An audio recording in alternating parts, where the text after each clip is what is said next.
All right, everybody, welcome back to the Sooner or Later podcast. I'm your host, Joey, and this week we're talking Flamin' Hot. Flamin' Hot is directed by Eva Longoria. This is her directorial debut with a screenplay by Louis Colic and Linda Yvette Chavez, based on A Boy, a Burrito, and a Cookie from Janitor to Executive by Richard Montanez, and the life stories of Richard and Judy Montanez. Cinematography by Federico Cantini. Yeah, that's how I'm saying that. Edited by Lisa de Espinas. Yeah, I don't care. Whatever, man. Kayla Emter. Hey, nobody heard you say that? It's a good thing they didn't hear you say that, all right? Music by Marcelo Zarvos, and production companies were Searchlight Pictures and Franklin Entertainment.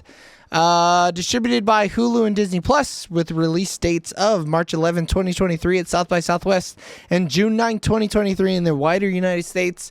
Flamin' Hot has a runtime of 99 minutes, and we don't have budget information because it is a streaming-only release. I'm sure we could find it, but you didn't come here for a well-researched show, all right? You came here for the comedy.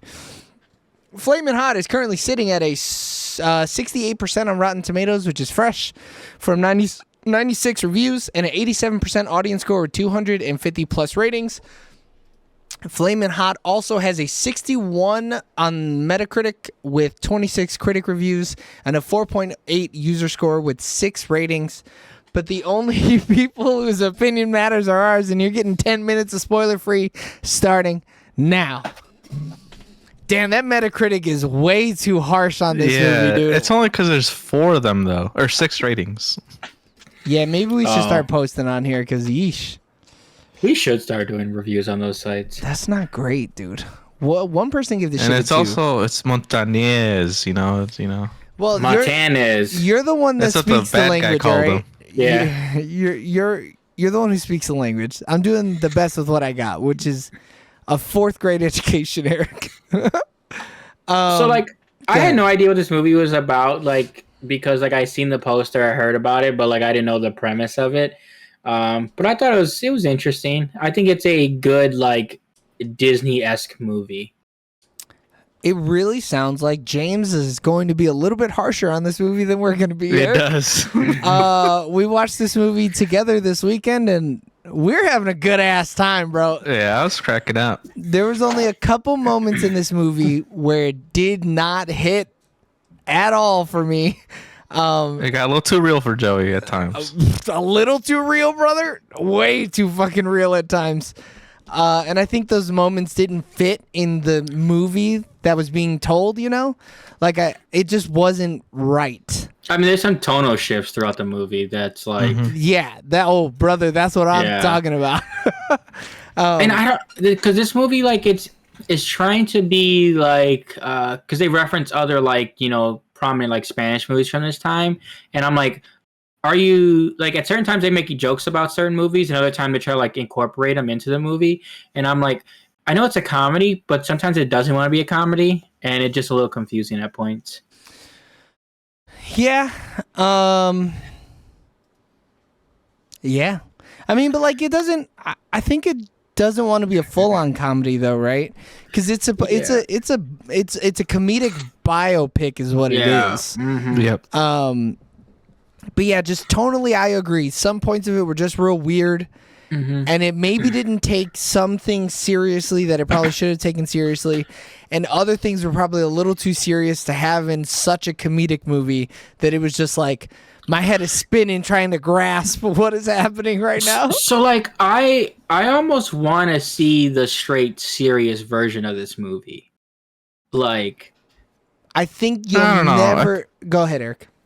I would say I think that'd be kind of lame because I think the character the person himself is jokey and doesn't take life too seriously. He's always trying to crack a joke. It'd be kind of weird if it was super serious. That's what I was gonna say. Is that I don't think it would have fit with the man that we saw in this movie. I don't think it would fit. And that's the thing. if they're like making his character the way it is because it's most true to the person, then sure. But what if this guy's a stiff and just a hard worker, and it's just but he wrote the book. Yeah, like he wrote the book that this movie is based on, right? So like, he's probably not, I would imagine. Unless, I mean, so I read he's hamming it up. but I read a news article, and that's not the thing that they said wasn't real. Okay. Let's just put it like that. We're going to get more into it in spoilers. But, yeah, I don't know. I mean, he doesn't seem like the kind of guy that, he doesn't seem like the kind of guy that isn't kind of jokey and stuff like that, you know? Yeah.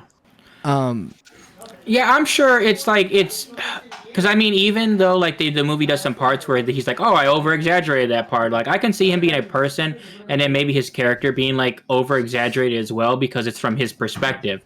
Because like, so when he wrote the book, he probably hammed himself up because he's a salesman at the end of the day.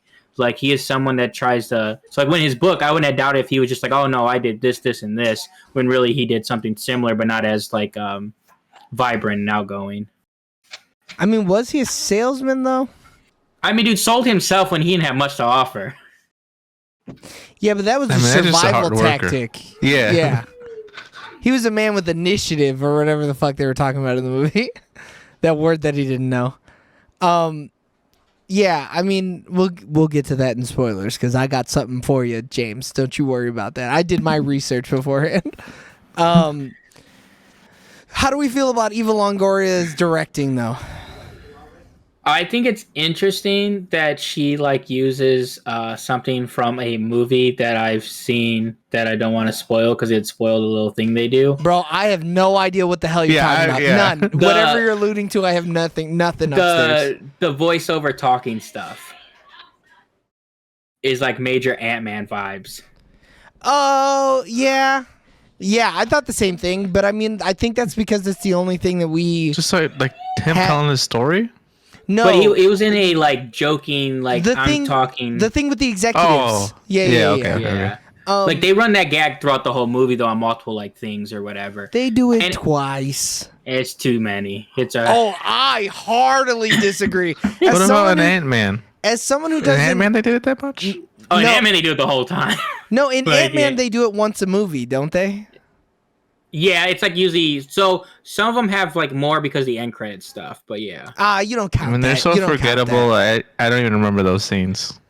Really, a lot of people that's like their favorite part of those Ant-Man movies. That's the only thing people remember from Ant-Man usually. I'll be real, I don't. Dude, when it's mid, I guess. Yeah, it is. Those movies are mid. But. So Nick, of course, isn't on the review, but that was one of the things he found funniest was when those things happen. And I agree with him. I think the juxtaposition between like, and whatever, I don't think it's spoilers to talk about it. When he starts saying Hispanic slang and it's coming out of the mouths of these white executives, that shit was killing me, dude. That shit was, to me, comedic gold. I love that. So yeah, the two times I could think of offhand that he does it, and I feel like it's still more though, is when they're going over cells, and then when they're going over like lunchroom stuff. Yeah, those are the only two times. Yeah, I really think they do it another time. No. Like... When they're going over lunchroom stuff, it's not him; it's his boy. That's different. I wouldn't categorize that as the same thing, though.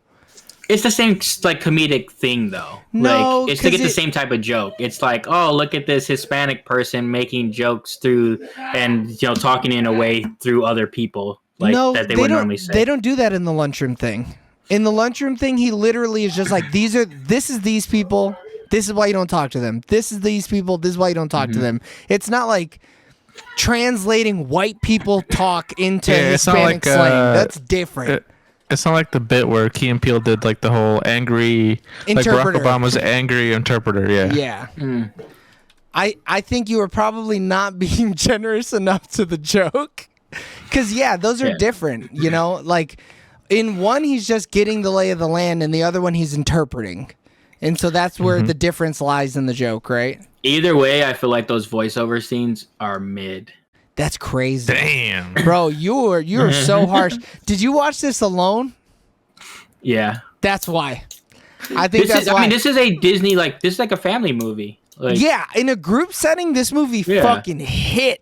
Yeah, it was so like good. this movie might have done well, like not super well, but I could see this movie in theaters and having like some word of mouth thing because people generally had a good time going with their family to see it. Yeah, if this came out in like September, man, it'd be over. I mean, there's It no should have way. just came out during the Battle of Pueblo.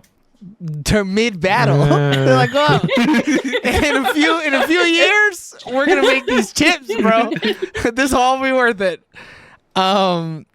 I mean, this movie couldn't have cost much, right?